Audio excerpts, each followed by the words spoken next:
Malaga, Spain's sixth largest city, is not only a place with nice beaches, but offers a lot of amazing sights as well as amazing food. So, in this episode of Complete Guide, I will show you not only which sites you have to see, but also give you some food recommendations and other tips along the way. Right here you have two of the most impressive sites of Malaga. Down there you have the Roman amphitheater, and right behind me you have the Alcazaba fortress.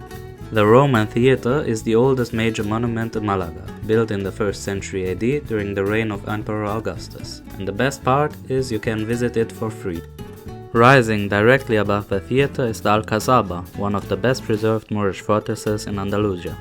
Constructed in the 11th century under the Hammodid dynasty, it served both as a defensive stronghold and as the seat of local governors.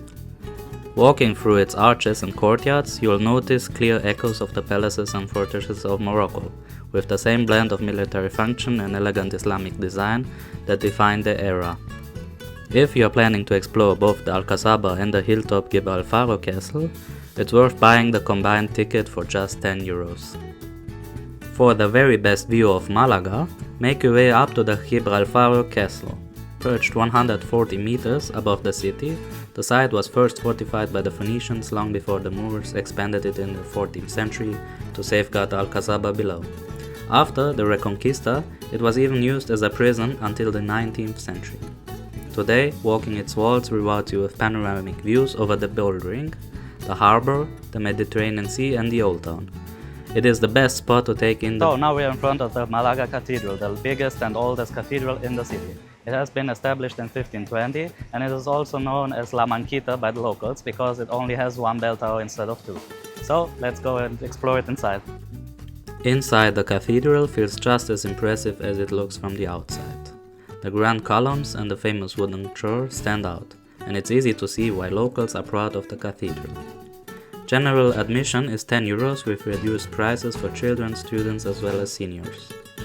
Normally, you could also climb up the roof of the cathedral, but unfortunately it is currently under renovation. Hidden in Malaga's Old Town, the Church of the Holy Martyrs Ciriaco and Paula is dedicated to the city's patron saints. Built in the late 15th century, the church combines Gothic and Baroque elements. It is one of the lesser visited churches in town, which makes it even more worth visiting.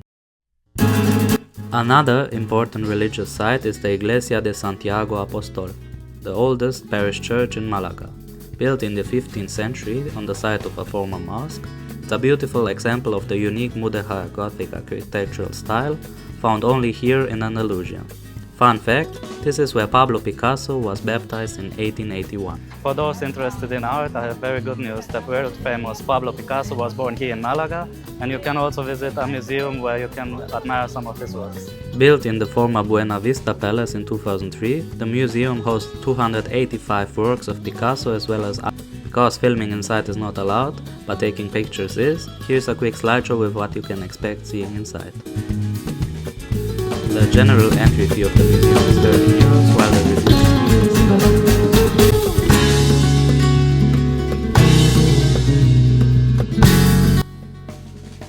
If you're into video games, Malaga has a real treat for you, the OXXO Video Game Museum.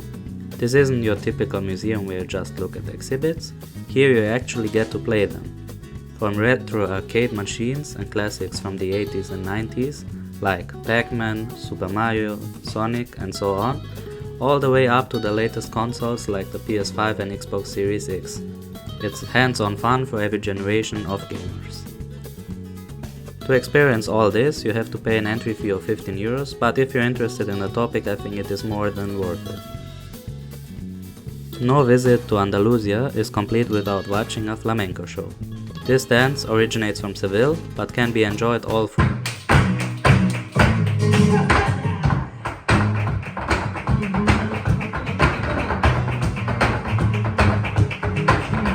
If you want to relax at the beach, Malagueta is the closest one to the city and usually not that overcrowded. From there, you can take a stroll to the beautiful promenade.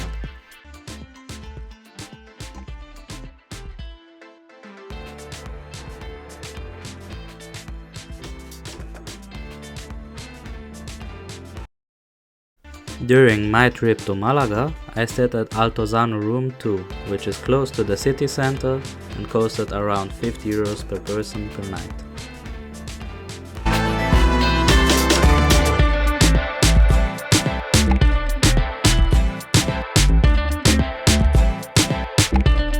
Now it is time to talk about food, so here are a few places you have to check out while in Malaga. For amazing seafood, head over to Taberna del Muelle, which is close to Malagueta beach and serves amazing seafood paella, gambas al ajillo, as well as incredible fried squid.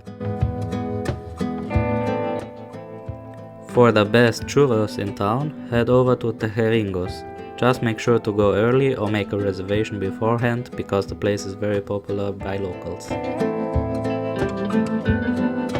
Then there is of course the most famous restaurant in Malaga, the Bodega El Pimpi, which is set in a typical Andalusian house. While it is a little pricier than other restaurants, I do think it is a very good choice because they have an amazing selection of very tasty tapas. Finally, if you want something different, head over to the Mexican restaurant called Tulum, where you can try the amazing nachos as well as the great selection of tacos.